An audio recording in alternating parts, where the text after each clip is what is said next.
Hey y'all, how you doing? Everyone's staying safe in their little bubbles, however they may be.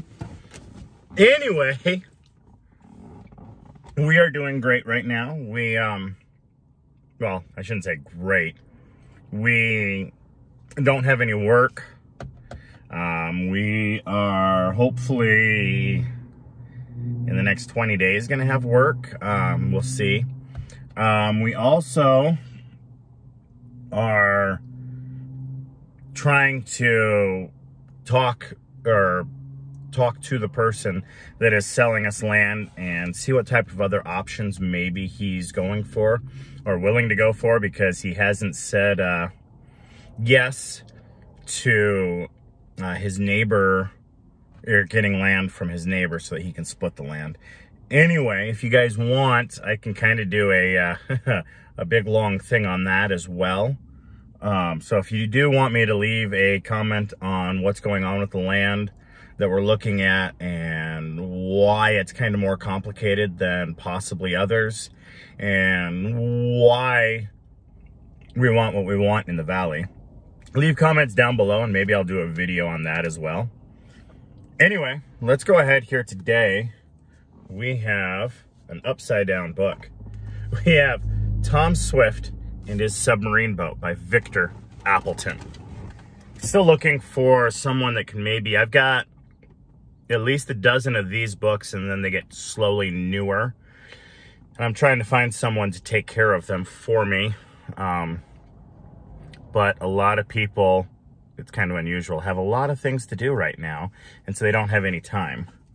But anyway, we today are on chapter 4. I almost called it chapter IV. Anyway, we are on chapter 4. Tom is imprisoned. Well, I must say he's a cool one, remarked Tom, as the echoes of Mr. Berg's step died away. The idea of thinking his boat better than ours. I don't like that man, Dad. I'm suspicious of him.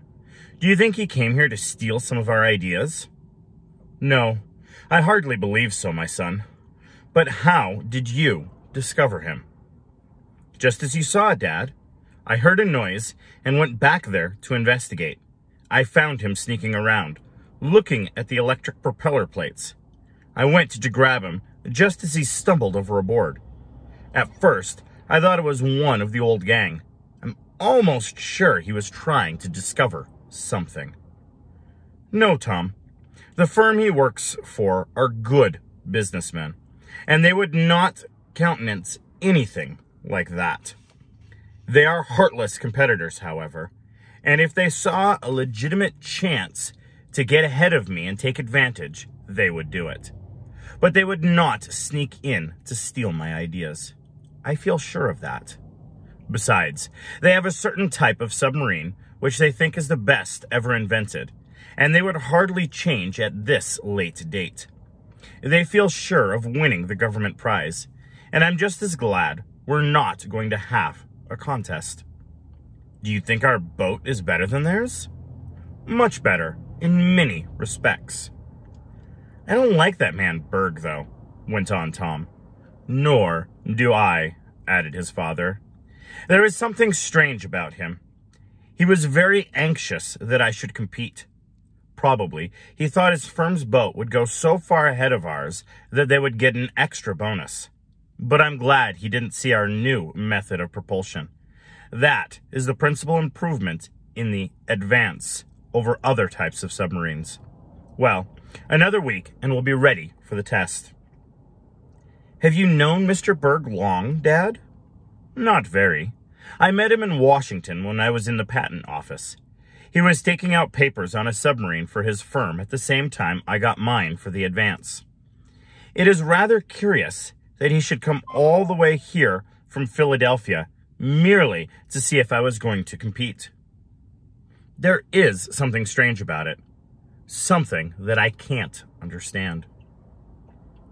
The time was to come when Mr. Swift and his son were to get at the bottom of Mr. Berg's reasons, and they learned to their sorrow that he had penetrated some of their secrets. Before going to bed that night, Tom and Mr. Sharp paid a visit to the shed where the submarine was resting on the ways, ready for launching. They found Mr. Jackson on guard, and the engineer said that no one had been around, nor was anything found disturbed. "It certainly is a great machine," remarked the lad, as he looked up at the cigar-shaped bulk towering over his head. "Dad has outdone himself this trip." "It looks all right," commented Mr. Sharp. "Whether it will work is another question." "Yes, we can't tell until it's in the water," conceded Tom. "But I hope it does. Dad has spent much time and money on it." The Advance was her name indicated, much in advance of previous submarines. There was not so much difference in outward construction as there was in means of propulsion and in the manner in which the interior and the machinery were arranged. The submarine, planned by Mr. Swift and Tom jointly, and constructed by them with the aid of Mr. Sharp and Mr. Jackson, was shaped like a cigar, over 100 feet long and 20 feet in diameter at the thickest part. It was divided into many compartments, all watertight, so that if one or even three were flooded, the ship would still be usable. Buoyancy was provided for by having several tanks for the induction of compressed air, and there was an emergency arrangement so that a collapsible aluminum container could be distended and filled with a powerful gas. This was to be useful if, by any means, the ship was disabled on the bottom of the ocean. The container could be expanded and filled and would send the Advance to the surface. Another peculiar feature was that the engine room, dynamis, and other apparatus were all contained amidships. This gave stability to the craft and also enabled the same engine to operate both shafts and propellers, as well as both the negative forward electrical plates and the positive rear ones. These plates were a new idea in submarine construction and were the outcome of an idea of Mr. Swift, with some suggestions from his son. The aged inventor did not want to depend on the usual screw propellers for his craft, nor did he want to use a jet of compressed air shooting out from the rear tube, nor yet a jet of water by means of which the creature called the squid shoots himself along. Mr. Swift planned to send the Advance along underwater by means of electricity. Certain peculiar plates were built at the forward and aft blunt noses of the submarine. Into the forward plate, a negative charge of electricity was sent, and into the one at the rear, a positive charge, just as one end of a horseshoe magnet is positive and will repel the north end of a compass needle, while the other pole of the magnet is negative and will attract it. In electricity, like repels like, while negative and positive have a mutual attraction for each other.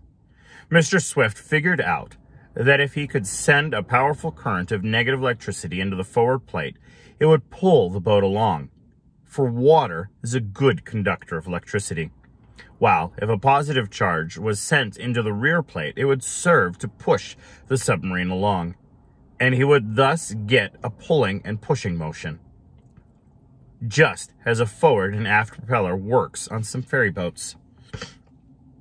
But the inventor did not depend on these plates alone.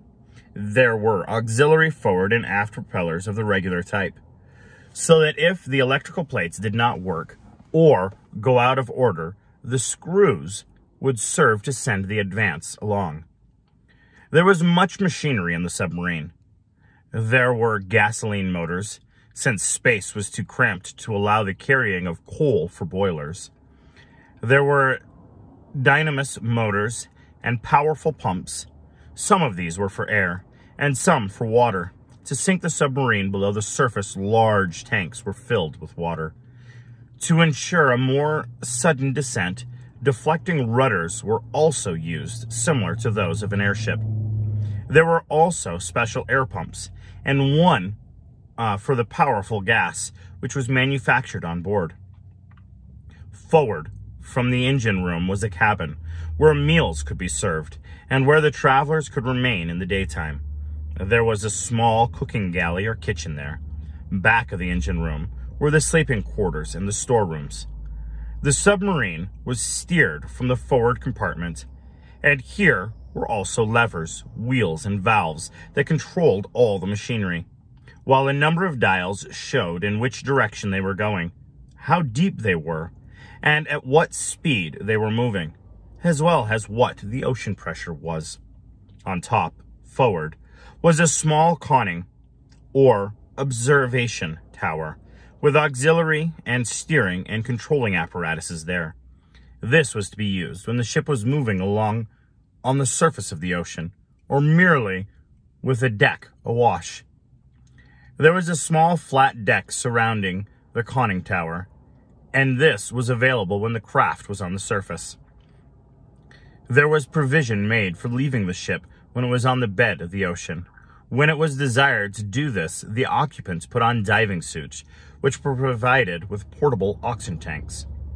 Then they entered a chamber into which water was admitted until it was equal in pressure to the outside. Then a steel door was opened and they could step out. To re-enter the ship, the operation was reversed. This was not a new feature. In fact, many submarines today use it. At certain places, there were thick bullseye windows, by means of which the underwater travelers could look out into the ocean through which they were moving. As a defense against the attacks of submarine monsters, there was a steel pointed ram like a big harpoon. There was also a bow and a stern electrical gun, of which more will be told later. In addition to ample sleeping accommodations, there were many conveniences aboard the Advance. Plenty of fresh water could be carried, and there was an apparatus for distilling more from the seawater that surrounded the travelers.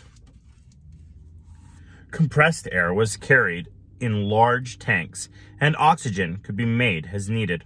In short, nothing that could add to the comfort or safety of the travelers had been omitted. And there was a powerful crane and windlass, which had been installed when Mr. Swift thought his boat might be bought by the government. This was to be used for raising wrecks or recovering objects from the bottom of the ocean. Ample stores and provisions were to be carried, and once the travelers were shut up in the Advance, they could exist for a month below the surface, providing no accident occurred. All these things Tom and Mr. Sharp thought of as they looked over the ship before turning in for the night.